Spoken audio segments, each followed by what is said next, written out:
I'm Brent Leary. I'm Paul Greenberg. You know who we are by now. I mean, it's what 17 years almost, or And is just think about it. If they're watching this show and they had no idea who we are, then either they're really dumb or they made a mistake and accidentally ran across us. doesn't. It's not getting me. My face is No. away. That's what it is. Ah, Yeah. anyway, I just got a notification saying that CRM players are now on YouTube. So, Oh, okay, good. Why don't we end the show early so we can go watch? and that would be us. And we've been doing this for since 2009, and that's pretty much it. Good night. Have a great. Oh, I guess we can't do that kind of thing. We do have to do a show, I guess. We have a Um, show. but Oh, look, I just got another notification. you know what? So My did face I. is in there. It is. Then it went away. It says watch now. See, oh, well, never mind. Anyway, we are the Sierra players. It is Thursday. It's that time. Oh, I got another one. Wow. Oh, that's from the CRM players Yeah, I YouTube. have the And same thing. I get PPN ones, I get Playaz ones, I get my own from my LinkedIn account. yep. I get that. Then I get YouTube notification. So But like, here's the thing. I always get people saying, "Why don't we ever get notifications when your show goes live? We used to get them." So it's like, why are we getting them all? We know we're going live. that's why they don't get them. They're just Yeah, sending because them they're to all us. coming to us. They're saying you send them out. You send them. You distribute them. We just can't win. Anyway, it is Thursday. We got some stuff to talk about, I think. And usually at this time we would turn to our moment is Finn, but our moment is Finn has lost us again. Ooh, how Oh, about that? poetry. That's beautiful, man. Little flowetry there. That's right. Remember there's a group that, well, I don't know. Did you ever hear the group called Flowetry? Mm-mm. No, They were back in the 90s. I think they were were they in a, the 90s. were they a rap group or were they a poetry group or what? What were they? This kind of like a R&B poetry. I could see that.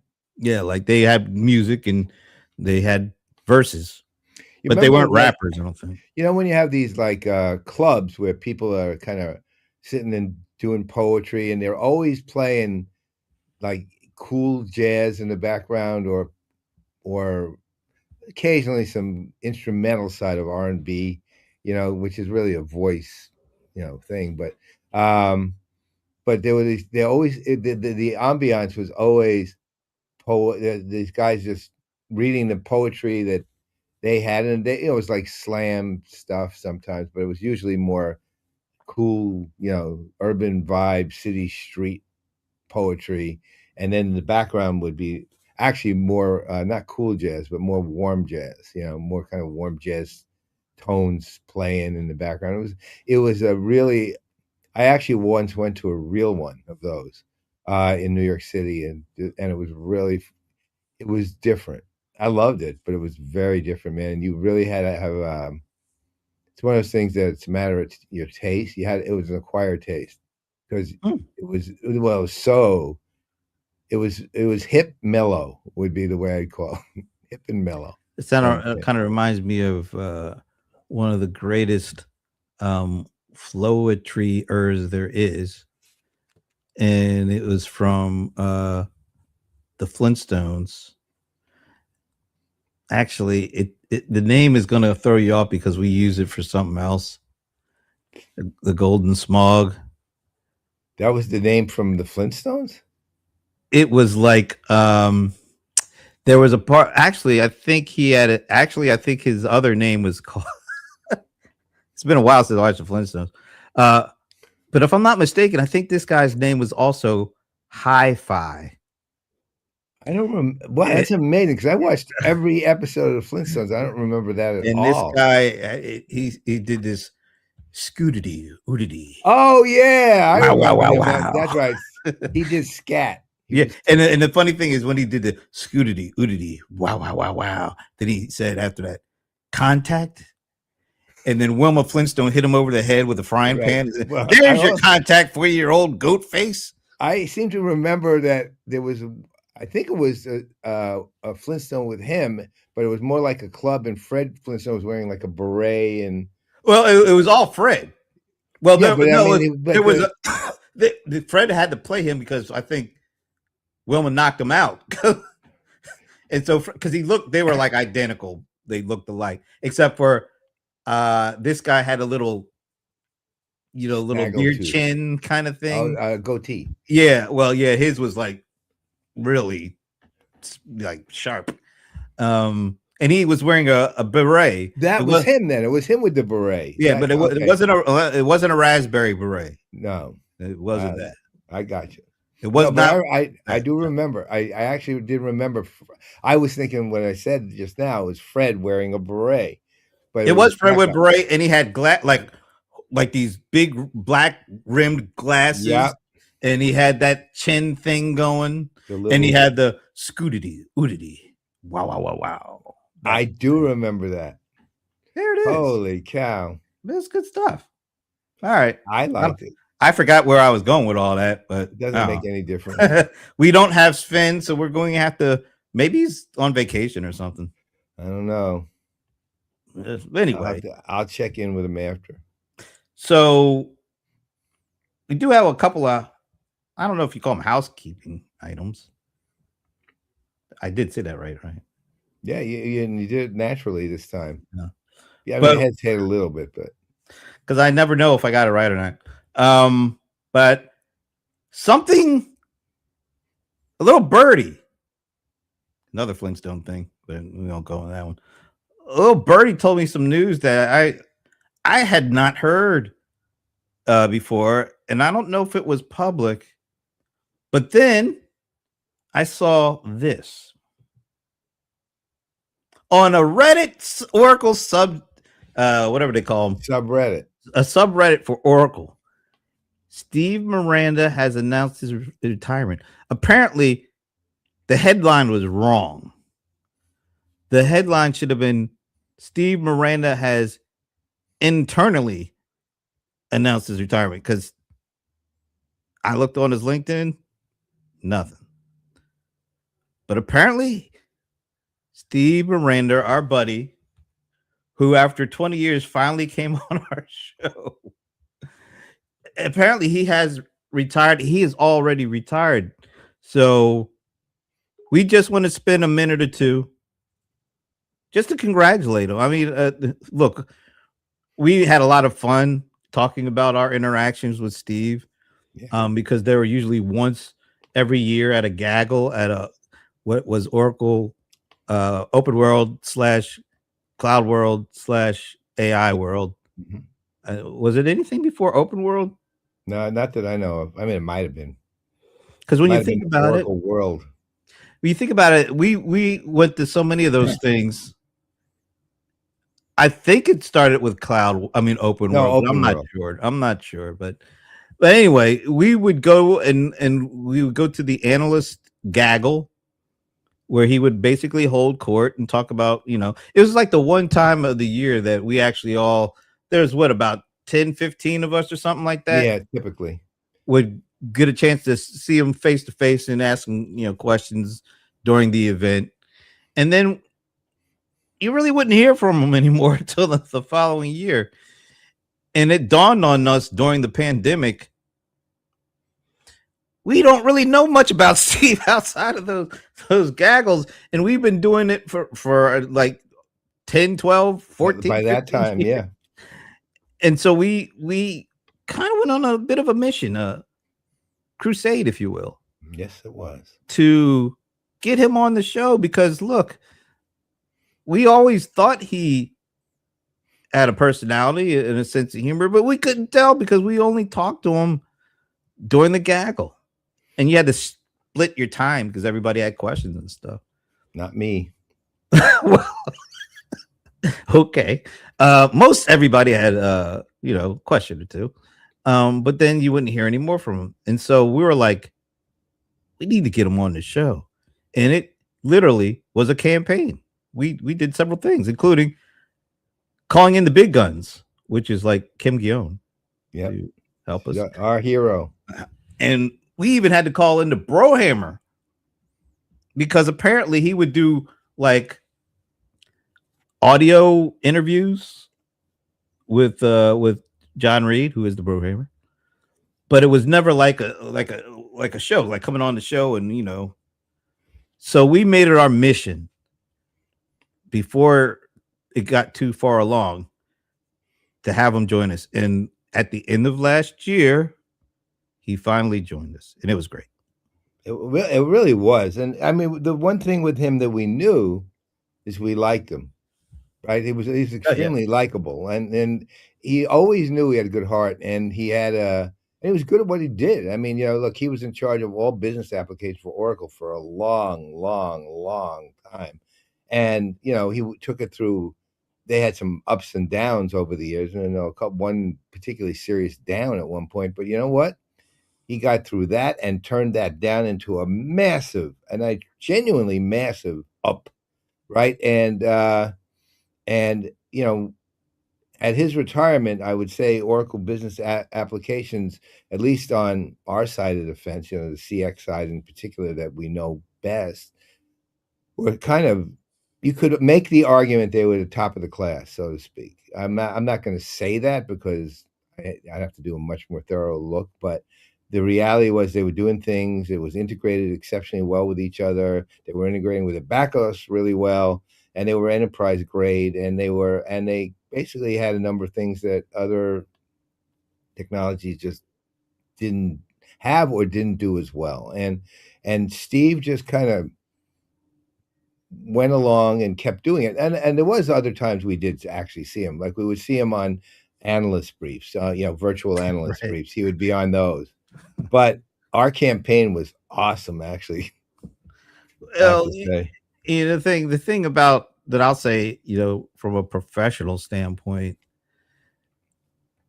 there was a lot of determination and a lot of endurance, because how many years would we go and they would talk about fusion apps and it wasn't there yet? Yeah, that was kind of the low part. Yeah, it got to a point, it almost, there were some folks out there making jokes, but they stuck with it. He led the effort to stick with it, and now look where it is. I mean, they're really, really good. Look, honestly, again, from our standpoint, because I can't speak as well to the back end, ERP, HR kind of apps they have, but from our standpoint, look, they're the only one to this day that I know of, at least, and I'm not saying there aren't others, who've actually understood the relationship between marketing and sales in a way that aligns them, and the technology itself is built for the alignment of marketing and sales at a fundamental level, for an enterprise, when an enterprise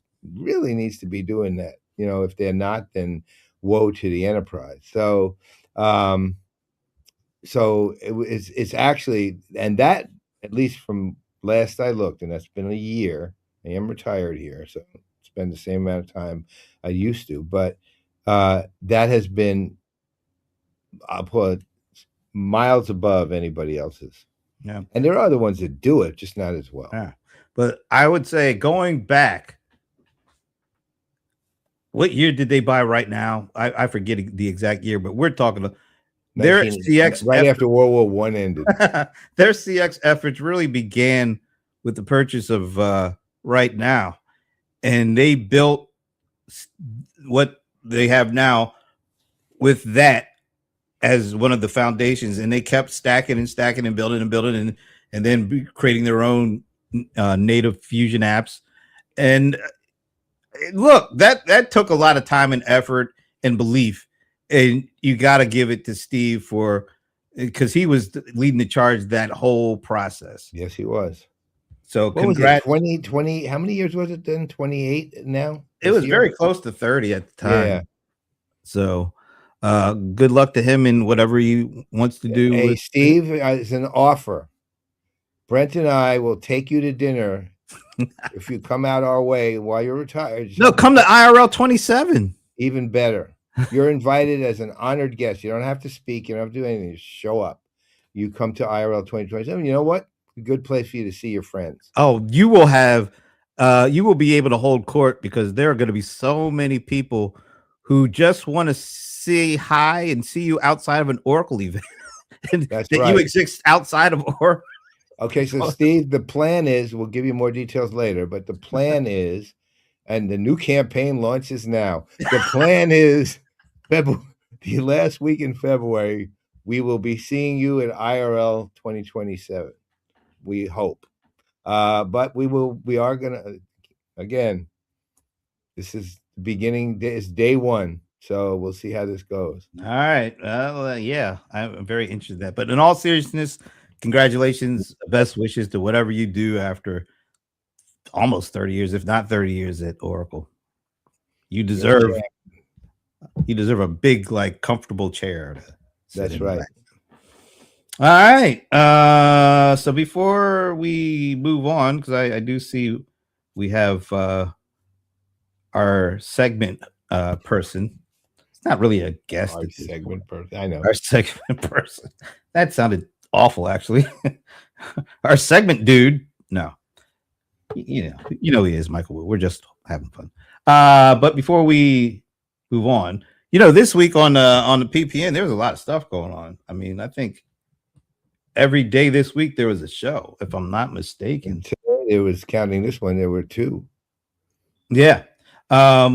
So I just want to take a time, a little. I think I have a snippet for most of the shows, probably not all of them, but just to let people know. I mean, I know everything kind of started with CRM Playaz, but there's way more than that going on PPN, and sometimes it feels like they're just individual shows.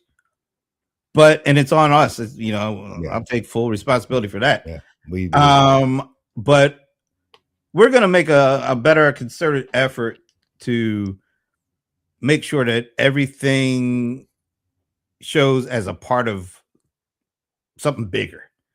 Because I mean, we're a network. We are a network. We're a digital broadcasting network. We have extraordinary people on it. It's if you're viewing it for the most part from the standpoint of the CRM CX community, that's pretty much who's it, right? There are other people who are becoming part of that. Like we're launching a new one in the next week, really, with Steve Reese called Beyond the Playbook, Unfiltered, which is a sports business show. We're launching that next week at Seat. Well, it's not live stream, so it'll show a different time. But so he's it's a brand new show. But almost the other shows are pretty much driven by analysts and other professionals who we've met over the years, who are part of the CRM CX community. And it's ultimately, I think, if we take all the shows into account that are active, we have about 7 or 8 right now. Yeah. So we're it's growing and it's solid, and the in-person event itself is kind of the gathering of the group, and IRL 2027. So coming up. So what we're trying to do is make this digital broadcasting network, which already is a digital broadcasting network, also feel like one, right? So that you understand that it really is. This is a group of extraordinary people doing amazing stuff. And then there's me and Brent. Yeah. And I'm trying to understand, what is Dean talking about? Segmentarian? Oh, he's talking about Michael Wu. Michael Wu. He's a segmentarian or a segmentarian. What is that, like a Martian? Yeah. A segmentarian. We'll ask him which one he likes better. I know the one I like better, segmentarian. All right. So, for example, I think the longest running show on PPN outside of CRM Playaz is in the hot seat, and these folks have been doing, about 2.5 years straight. Mm-hmm. And they recently kind of I was going to say reimagined the show, but I just don't like that word anymore. I hate that because everybody else uses it. But they revamped. Yeah, I like revamped. Revamped works. They revamped the show so that they're talking. It's still like it's a hot debate, but it's not like bringing on guests and putting them in the hot seat, so to speak. It's like putting a topic in the hot seat for them to talk about. And so, and it's topic, meaning something that occurred in the immediate period. And apparently, like recently, Databricks announced a new CDP product, which is interesting. But that got them on the topic of talking about CDP. And here's a clip just from today's show about what they really want to happen outside of any one company and CDP. I really want to see is somebody come out with something agentic that fixes the problem in customer data platforms, which is the data. I can't believe that nobody has yet innovated on that and decided that they're going to come up with an agent that can normalize data across different data streams. Informatica, that's the one that Informatica, yeah. Claire GPT, and that's, I mean, and honestly, that was one of the reasons that Salesforce bought them. That's probably the only one that I've seen that's fairly advanced. You would think that that would be more popular, though, because I mean, we all know all of the problems that inconsistent data causes, right? Yeah, data QA is, to me, one of the best automation use cases. Just yesterday spent 9 hours fixing data. The problem has been that while the technology could fix the plumbing problem, it never fixed the business part of it. That's a nice little interaction right there. Yeah. I'm talking about that stuff. Good crew. That was just today. You earlier this week were on with Game On. Is that Game On period, or is that game on, like with an exclamation? You mean exclamation point? It's exclamation point, really. So it should be Game On, or Yeah. something like that. All right. So you had a really interesting conversation with our one of the folks that has become a mainstay on the IRL. Well, there's only been 2 of them. So, On our long-running IRL. but he's one of the folks that people really enjoy hearing from, because he kind of comes from out of left field from our usual industry's perspective, which is Jeff Gomez. And I got a little clip of him talking about the importance of story worlds and coherence. Yeah, that was awesome. Great, being able to read a comic book that is in continuity with a movie or a Disney Plus TV show is kind of awesome. But big brands want coherence. They want their narratives to flow across different media in elegant ways. And that made my company valuable, not just to the Disneys and Sony Pictures and Microsoft with Halo. It made us valuable to Coca-Cola, to Pepperidge Farm, and other kinds of big brands that needed coherence as the content extended across these different media. Yeah, that is such an important discussion, man. Actually, when the show ended, Jeff and Todd had to go, but Jeff and I stayed on for a while talking about that exactly. And everybody can catch the full shows of these things too. Check out our LinkedIn pages. You'll see them. You will see them. Now, one of our newest shows is from our big friend, although we still have some challenges with his choice in sports teams and all that.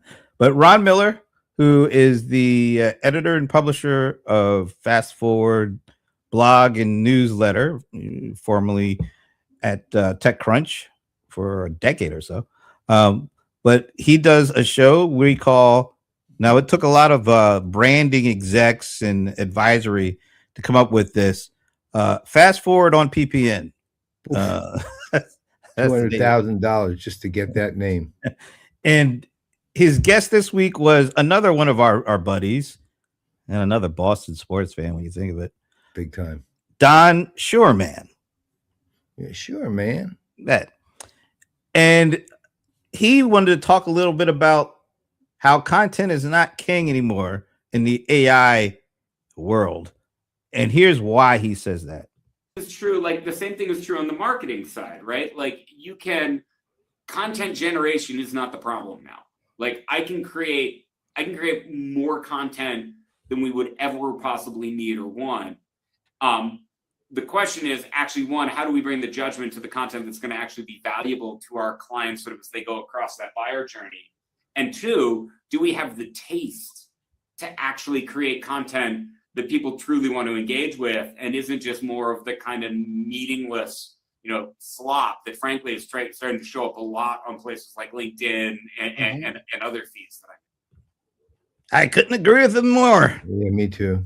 Well, I mean, ultimately, you know, from as far as that goes, it's just human judgment still matters a lot here, and you know, and ultimately you're trying to convince human beings, not other AIs, about something, right? So, and people, to his point, I actually liked his use of the term taste, right? Because that really is how this works. Like, Yeah. I like that, you may not, but I do, you know. So, and that right there is taste, You know, right? So, and he's cognizant of that because he's right. You can create meaningless crap content. That's just words on paper that you push out there on a subject, maybe, you know, so to speak. I don't mean on paper, but you get my point. Absolutely. And the thing that I really honed in on, just because you can use AI to do stuff doesn't mean that you need to do it all the time, or that you don't make sure the stuff that you put out using AI is actually good. Yeah. Just because you can put a bunch of stuff out there with a blink of an eye or something, that doesn't mean it's actually good. And I think people are just even useful. I mean, even vaguely useful. Like, good, useful. Just see that I think we're all looking at it from the creator perspective, and not necessarily the best of the creators. Just anybody who knows how to, you know, push a button or say a type in a prompt and get this stuff out. They call themselves creators. There needs to be some kind of a standard, yeah, or what a creator actually is in terms of the output, not just the ability, but the output. There's got to be some way of making a creator create things that have taste, value to more than just themselves. you know, you would think that somebody would get that. It's not hard, right? To imagine, oh, let me do something. I'm a creator. It's how I do my business. Let me produce something that only I want. That kind of limits your business, your target market, to somebody who can't afford it. You know what it feels like though, and we're getting ready to bring on Michael. You might have a thought or two. It just feels like spray and pray is going exponential in the AI world. I mean, people, the emails, the open rates, to me, they were awful. Yeah. And the conversion rates were even more awful. But because you could reach a huger audience, it didn't matter how awful the conversion rates are or the open rates were, because you're spraying the millions of people. So you're eventually going to scrape a couple of, conversions out of millions of people. Well, to that point, ultimately, all of these things start with something that's the same, which is this. Look what I did, right? That's what they start with. Look, YouTube started that way. Look what I did, right? I don't care how good the production value is. Look what I did. To your point, spray and pray, email. Look what I did. To this AI stuff, to your point, look what I did. I did that. I did this with AI. And in the meantime, yeah, but it impacts literally nothing or anyone.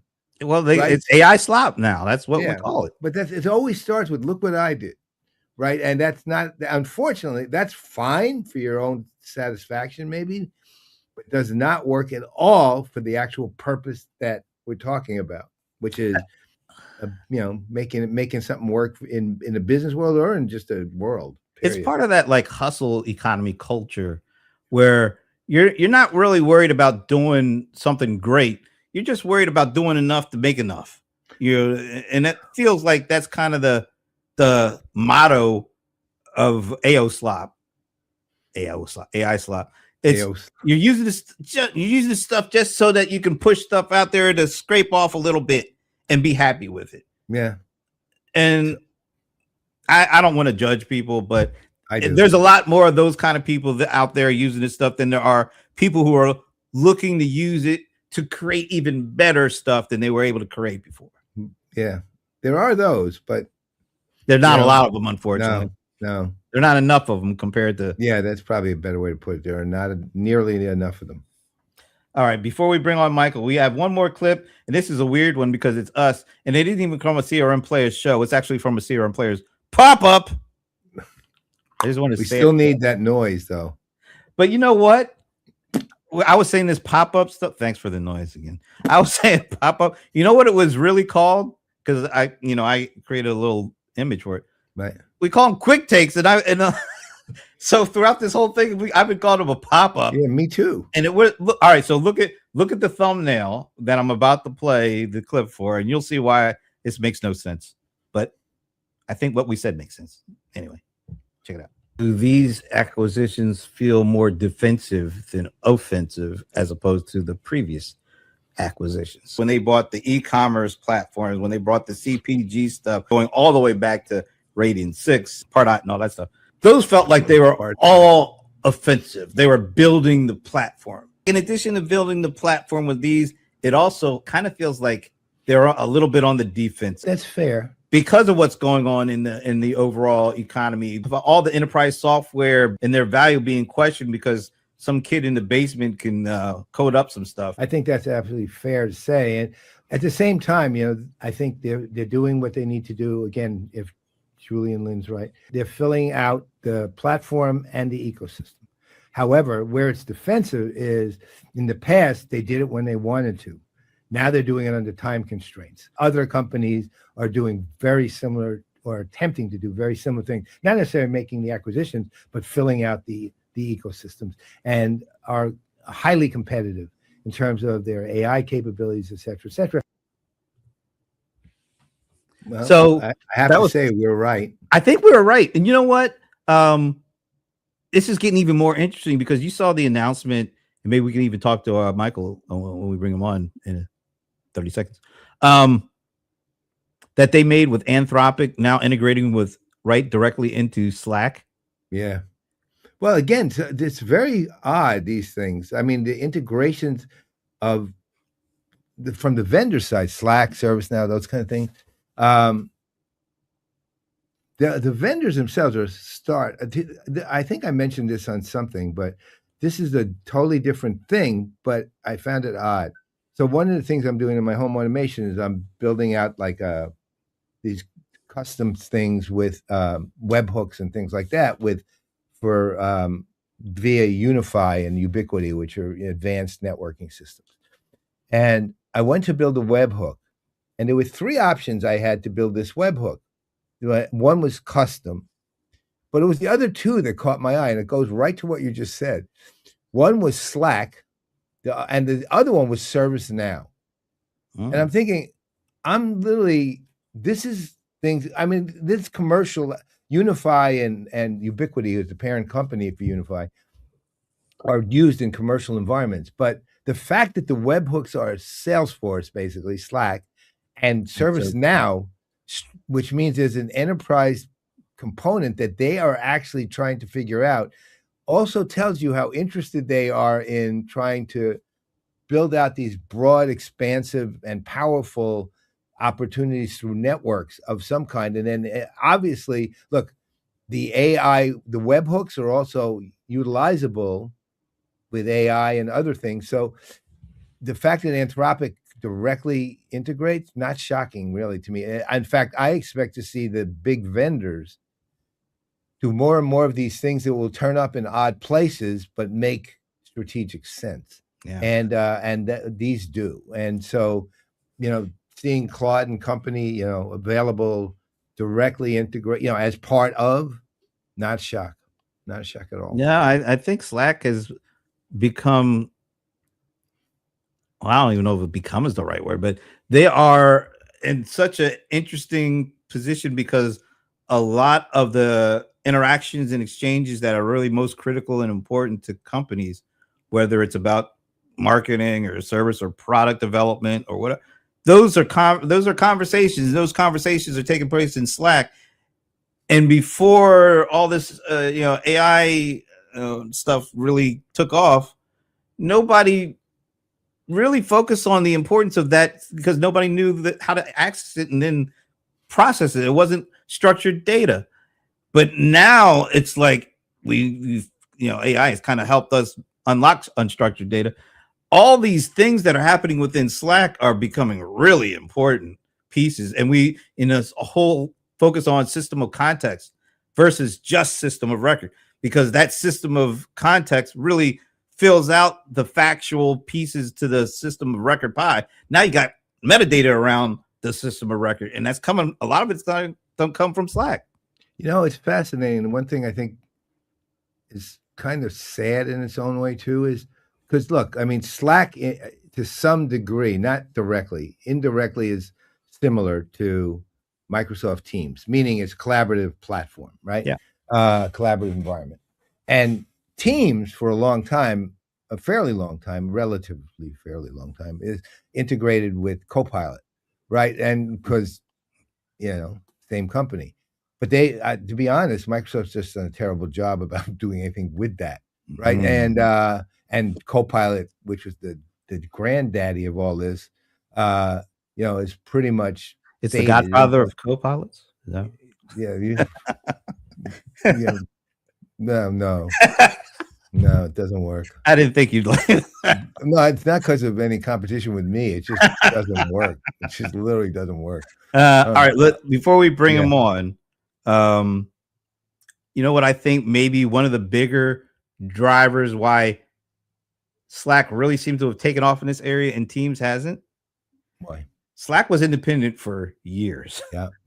And a lot of people were using Slack well before they bought by Salesforce. Yeah, the So they were developers hooked. collaboration platform. Yeah, so they were already hooked. Yeah. Whereas Teams was always, I don't know if they bought it or whatever, but it was always felt like it was associated with Microsoft. Well, because it is. So I Right. think that might have helped Slack into the position it's in now, being independent and getting its own audience before being acquired and then rolled into Salesforce. It makes sense. I mean, the reality is, Salesforce was smart enough to initially kind of leave it alone, right, and let the people not have to do things with Salesforce in order to use Slack, right? So still do, I guess. So that's always an advantage, even though it's like PPN, right? We have all these shows associated with PPN, but you don't have to. You can watch a show and not have to watch any other ones. That's true. So. Well, let's go on with this show. And before we bring them on, I shared this with you, and I want to bring it on and then have him come on and give his opinion on what he's about to see. Okay. Because it's a representation of him. Oh, you're kidding me. You know what I'm going to show. Yeah, I do. I just want to see what he's going to think of this. So Jesus. We might. Well, I'm not. We can't. We will be sued by somebody else. I promise. So I went to Gemini, and they now use Nana Banana or whatever they call that thing when they're for their image generation stuff. So I went to Gemini and said, you know what, we need a image for our segments with Dr. Michael Wu, taking the lid off. So I said to Gemini, I said, all right, here, I fed it a couple of pictures of Michael Wu. And I said to Gemini, hey, look, we really need a great image for Michael Wu's segment. I've uploaded a couple of pictures. As you can see, he wears Kangos a lot. The name of the segment is called Taking the Lid Off of AI. He's an AI leading expert, thought leader, and all that. So we need a really good image so we can introduce him on that show segment. All right, Michael, I want you to get ready to. I'm going to show you. I won't say what I think after you do, Michael. I'm going to say what I think. I'm going to show you what Gemini came up with for the Taking the Lid Off AI segment featuring Dr. Michael Wu. Here it is.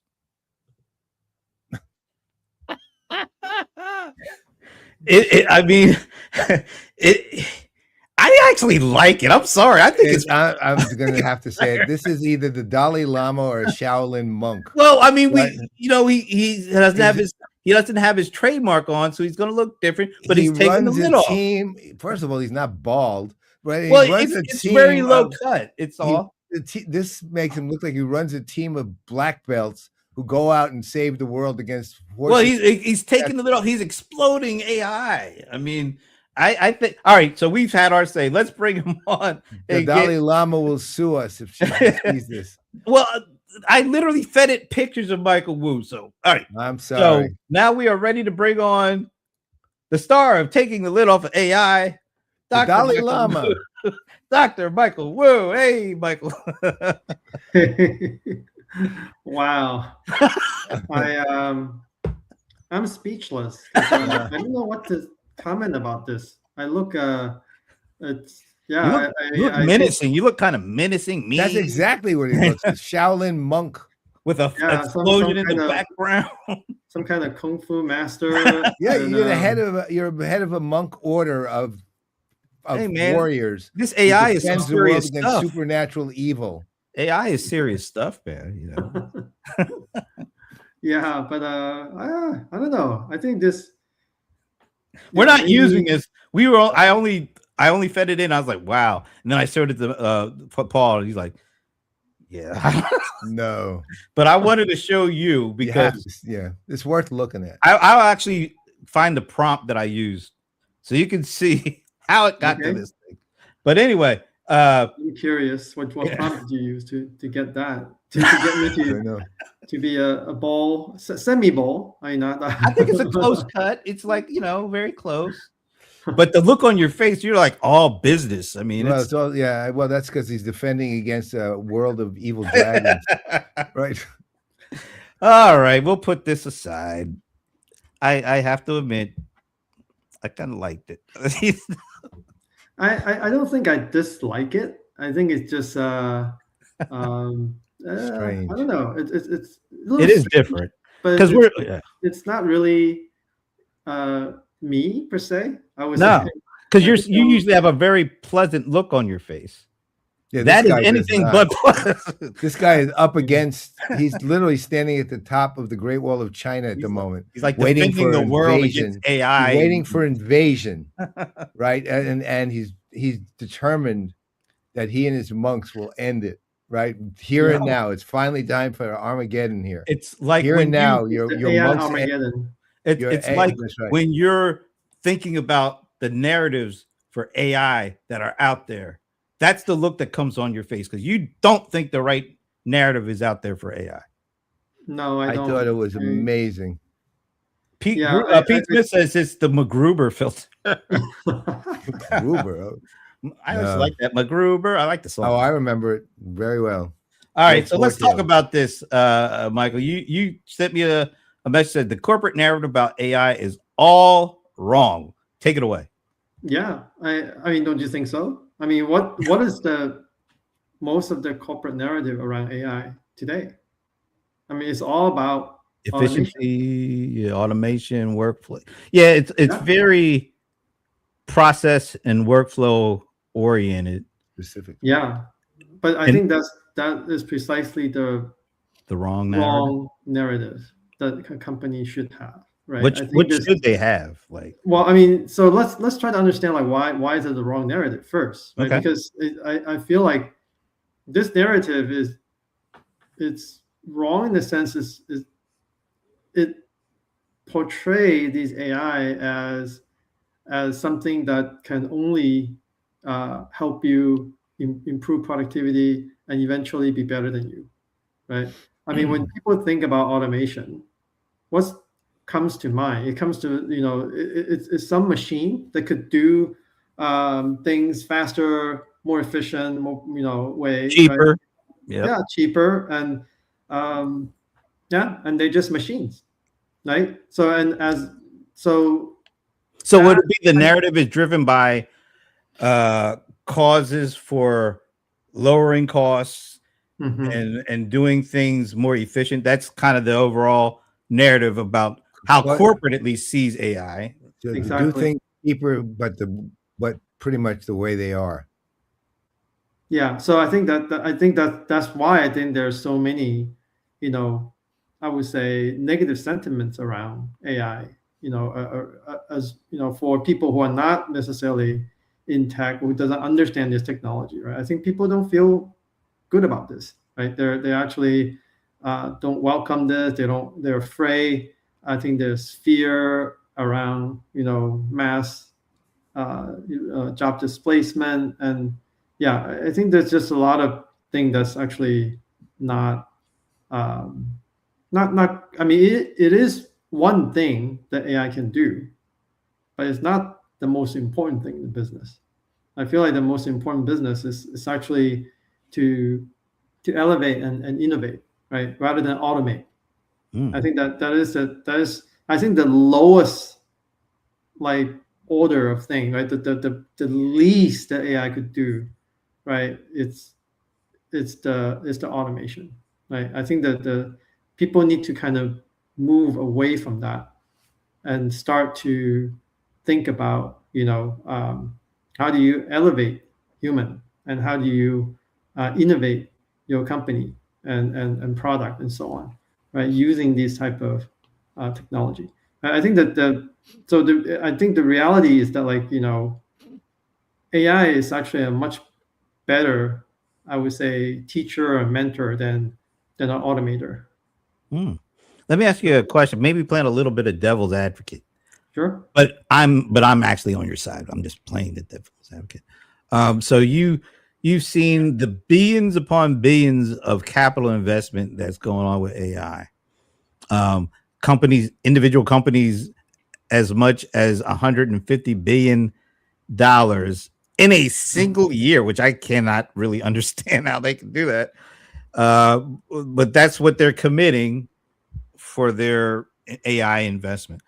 Can they look towards the innovative aspects of AI to get their ROI in a shorter term, or do they have to really focus on the automation, the efficiency, the productivity plays to get their return before they can really focus on the innovation part?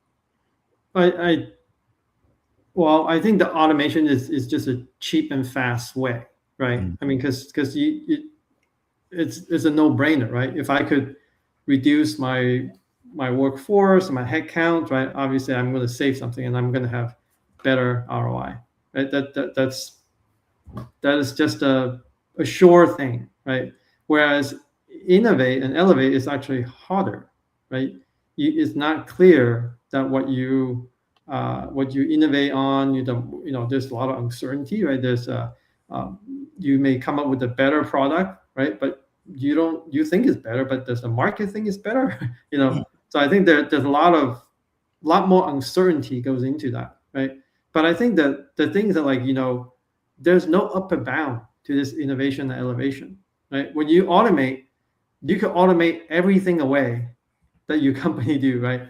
And the company will not grow a single bit, right? It will be just the way it is, right? You will not, you'll be just real hyper efficient, really, really efficient, but you will not change a bit about what they do, what they offer, and so on, right? You need to think kind of ways to somehow innovate and basically elevate humans, right? To allow them to do work that's actually to drive growth, right? And that's what ultimately will grow the business, right? So yeah. If I'm a company and I say, "Oh, I like that idea. I think I'll do it." Let's say I'm a pretty big company, like I don't necessarily mean Oracle size, let's say, or Pepsi Cola or Coca-Cola or any of those size, but or PPN. Big. Yeah, no, PPM definitely not. If you're a big company, what's the practical steps you take to do that, though? I mean, it's like the other side of this is people don't have a clue how to actually go about innovating. Obviously, given the way they're doing it now, they're not thinking well enough about it. Yeah. So what do they actually do?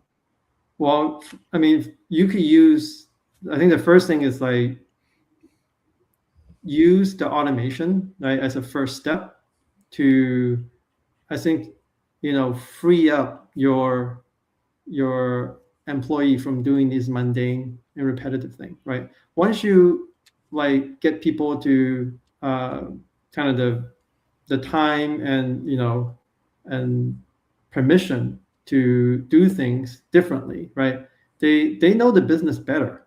I mean, the people who are in the business know the business best, right? And they know how to improve the business or build a better feature, better product that will meet the customer's need more, right? And I think that's ultimately, I think I believe I shared this use case with IKEA before, right? Have I shared this? Like basically they use this chatbot, to automate their customer service. And basically, the chatbot is so good that they could, I think, answer correctly customer service inquiries about close to 50% of the time. It's like 47, something like that, close to 50% of the time. And then that made like 850, no, 8,500, 8,500 like customer service rep essentially redundant, right? And then so most company would just say, probably I don't need you guys anymore, right? But if you're a good company, you probably give them a good package and say I don't need you anymore, but I want to take care of you, so I give you a good package to leave. But then IKEA did not do that. They actually, find a way to elevate those people, right? Through innovation. Innovation is a learning process, right? So they actually, at the same time, while they are automating this process of customer service, they also learn that a lot of the question that's coming into this customer service, they're actually interior design questions, right? So there's obviously some demand for it because people are asking people, how should I design my room when I have these furnitures, and how do I put them together? Does it go well in this space and so on? A lot of these design type of question. And then they find out, well, this is something that they could actually, have these, 8,500 customer reps to do this kind of remote design consulting type of work, right? They actually reskill them rather than just taking this money that they save from the automation. They reinvest it in the people, right? They're elevating the people, right? So they actually reskill them so that they actually become these remote interior designers, and then they can actually, because now they actually be able to offer this as a service, and then these 8,500 people actually bring in 1.3 billion euro. Wow. Right, and that's something that's a growth mindset, right? You are innovating because you're making a new offer, right? And how do you know that offer? I know it's good and there's demand for it. You learn from using AI to automate your. I mean, one thing that I feel company don't do very well, no matter what size of company they are, is they don't learn and adapt very well to the market, to the customer, and everything. Right? They just, I have this thing that I want to sell, and this is it, right? I want to. If I don't have to customize it for you, I would prefer to just make a billion on this and just sell it, right? I mean, it's only that you wouldn't buy it, so I'm forced to kind of give you some customization, so you would buy. And then, so it's always they're trying to do the least to make the most, right? And I think in the world where knowledge and kind of this expertise is scarce, that might work. I think today in this world where knowledge and expertise is actually fairly, I would say, accessible now with AI, right? You can actually use it to learn much faster. You can actually collect data, right? Like we talked about Slack before. All those like communications between all the departments that live in Slack in people's head, right? Whether somebody have an idea, right? That they may not even be remember at all. Maybe they just mentioned it once and it got shut down for whatever reason, right? And then, but this AI can actually remember. I said, if there's a need for this, they could surface. Oh, by the way, so and so has mentioned this idea, and it seems like this would serve this purpose. And then maybe you should look into that, right? And I think this is where learning company have to have the ability to learn. And AI is the best teacher, best mentor. They could let you learn and teach you things that you don't even think is possible, right? And once you learn, then you can grow, right? You can actually innovate, grow. And then the other thing is like you need to company have to have that, I would say, the imperative to reinvest these, I would say, gains that they get from AI, right? Productivity gain from AI, back, reinvest them back to their people to truly elevate them. Can I add just one thing? This is, I've been talking about Slack and the importance of it for a while now, but you just added a whole other layer, like having a system that can actually go back in time and pick up something that was said. It might have even felt like an off the cuff remark at the time, but at the now time can be very be. critical. Yeah, that's why there's a saying that like you don't ever throw away data, right? Because data may not be important today, right? Because a lot of people say like this is like back, I would say like I don't know, 20 years ago maybe, right? The big data era, right? When people said like why are big data so noisy? They're just like a lot of it is irrelevant, right? They should be irrelevant. If they are all relevant, then they wouldn't be big, because because you don't have that much problem for you to solve. Because the whole point of big data is that you collect the data, right, irrespective of whether they are going to help you or not, right? So and you do that because you don't know if it's going to help you in the future, because you don't know what problem you may have in the future. You may not know what, because data is relevant when it's able to help you address some problem, right? So if traditionally people collect data because they have a problem. I have a problem, so I go on and collect the data to solve this problem, right? So this data is highly relevant to this problem, right?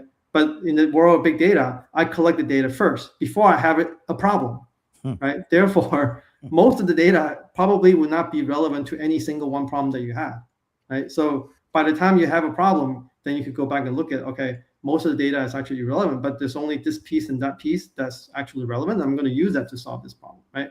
So but companies run into problem all the time, right? They may not know what problem they may have tomorrow, a month later, or a year from now, right? So getting as much data as they can, essentially shield them, de-risk them from this, the need in the future need that, okay, I may have a problem, then I don't have the data to solve it. And I have to start to collect data then, right? If I start to collect data then, it may take me another year before I can address those problems, right? But if I have collected those data already, all I need to do is filter the irrelevant stuff out. That's like, like you simply write a query, right? Depending on how much data, it may take, a few hours to a day, or then you have the data, you can solve the problem, right? So I think that's the key thing, right? You don't, I think a lot of this data, when we talk about in the big data world, is with structured data, right? But people haven't kind of extend that thinking towards unstructured data, right? So people still have a lot of unstructured data that, like knowledge and expertise and discussions that's locking people's email, they're locking people's, Slack or team chats, right? But with AI, potentially all those can be surfaced, right? Every conversation they can actually bring up something that may be relevant. Maybe people even forgot about it, and people may not even remember, because we only have a finite amount of memory and recall, right? We can only fit so much stuff in our own context window is also limited, right? So you know what? I'm just thinking. Yeah. I have a Gmail account. I've had it for 15 something years.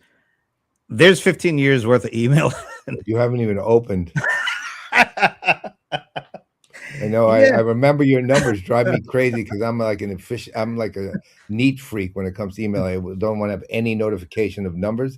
And Brent said, what was it, like 130,000? It was something like 130,000. But just think about Google is in that kind of position that has the capability, that has all that information. Why don't you use it? They are. Why don't you use it? They could use it. Well, they've No, already. you use it. Well, I don't need to use it right now. You know, I'll let Gemini tell me if I need to use it. Right That's now. what I How about mean. that? Well, the That's thing why is, I'm ahead of the game. I never delete. I always keep- Collected 130,000 So you- emails so waiting Brent- for you. Huh? here's something you could do, right? I mean, you could tell Gemini that, or if you know, now you have access to all my historical emails, right? I mean, look at all the trending kind of things that people talk about outside in the world, right? Which AI could do research for you, no problem today, right? Yeah. They could, and then take a look at, you know, all my historical email. Are there any potential solutions, right? I mean, you just have to tell them. I mean, the AI is not going to do it for you unless you tell them, you know, to do it first, right? I think that's one thing that, you know, it. Good You idea. know what? Or- I'm actually going to do. I'm going to ask Gemini. Tell me which of my thousands of 130,000 emails I should actually read right now. I want to see what Yeah. it says. That's Yeah. a great idea. Thanks for bringing that up. Or even Yeah, your it's Google a better Drive, idea right? than you know. Yeah. Next Or time even I see, your- if I ever see Brent's mailbox again, maybe it'll have like 11.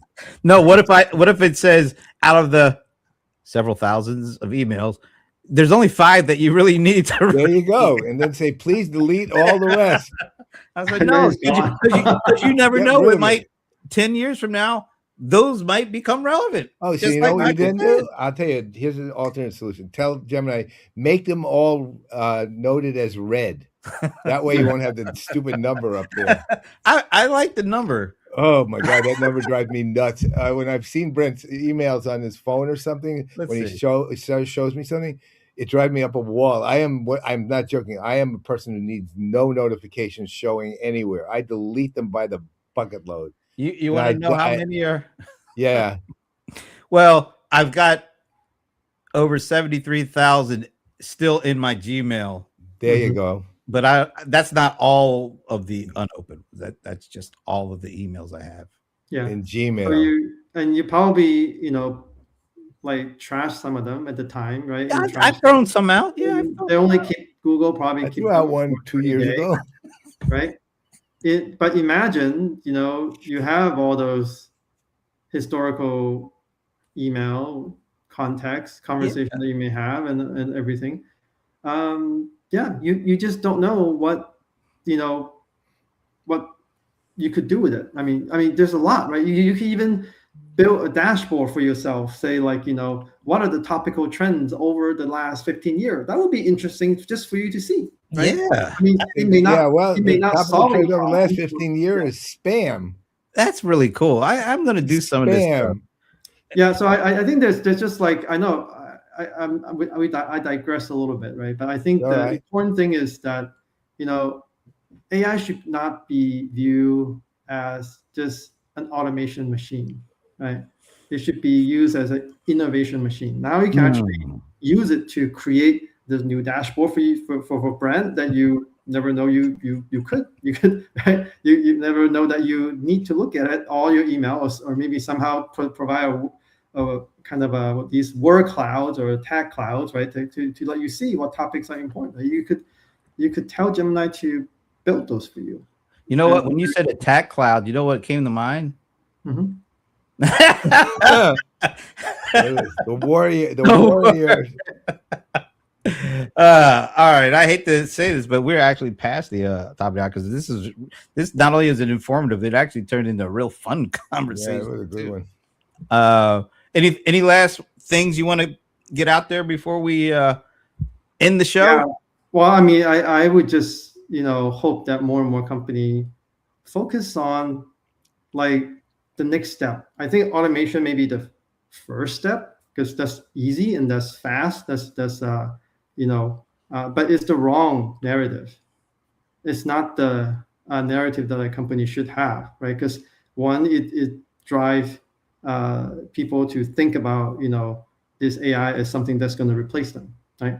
But if you think about this AI as some, you know, a mentor or a teacher that elevates you, right? A teacher and mentor, they could do everything that he teach you as well, but he's not interested in replacing you, right? He's there to elevate you so that you could do more and innovate and grow.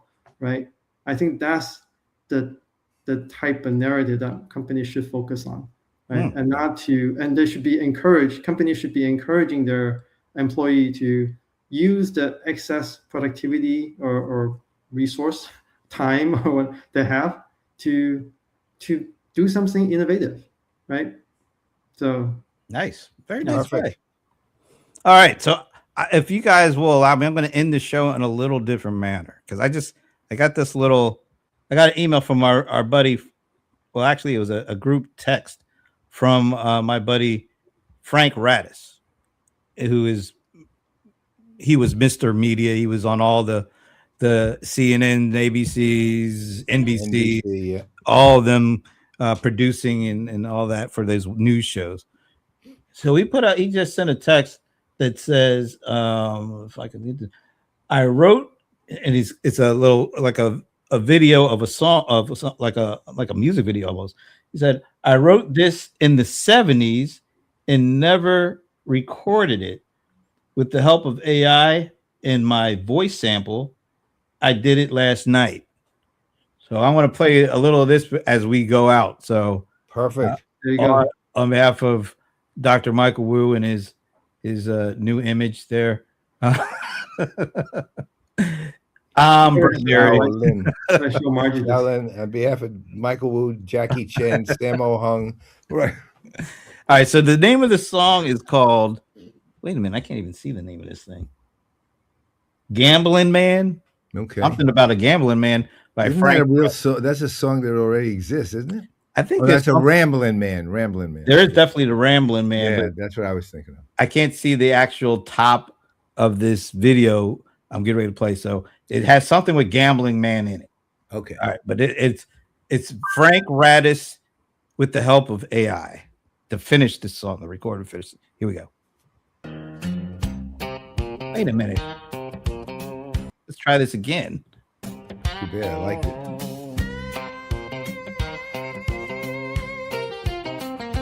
Well, his daddy was a pool hall gambler, and the boy so full of spite. That's Give Frank. him $1, pitching pennies, and go Guess to so, the in the pool 70s. hall until late at night. His daddy didn't know that he would follow in his footsteps, and his mama didn't know that she would lose another man. Sounds pretty good.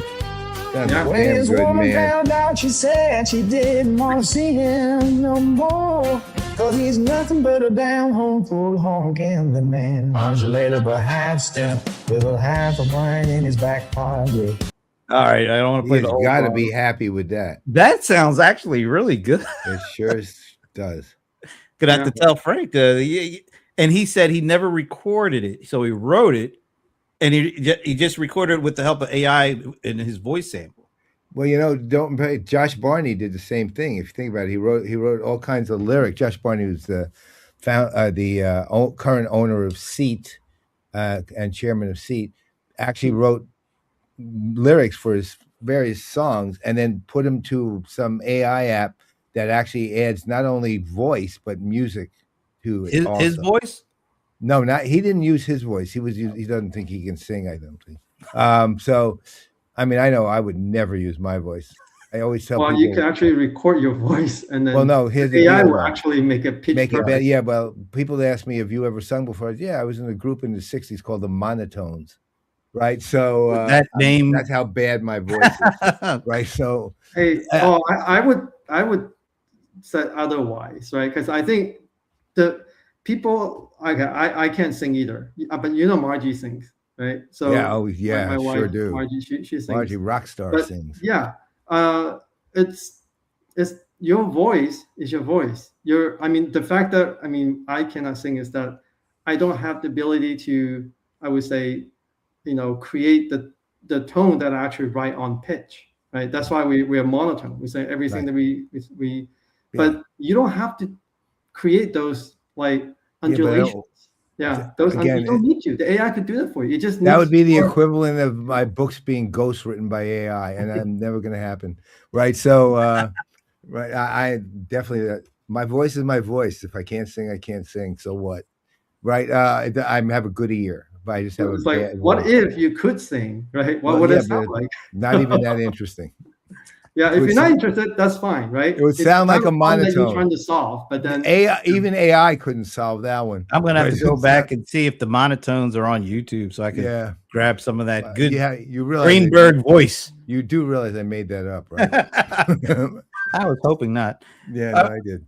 All right, we got to go. Thanks again. And if you are in the Charlotte area, we will be there for the Seed Conference. Well, I get Sunday through Wednesday or something like Right. at the Charlotte downtown Hilton or something like that. Yeah, the Hilton. I think it's called is it the Hilton Charlotte Downtown Convention Center, which is attached to a Hilton. Yeah, that's it. So let us know. Maybe we'll see. We'd love to see you. All right. Well, if we don't see you then, we'll see you later. All right. Later.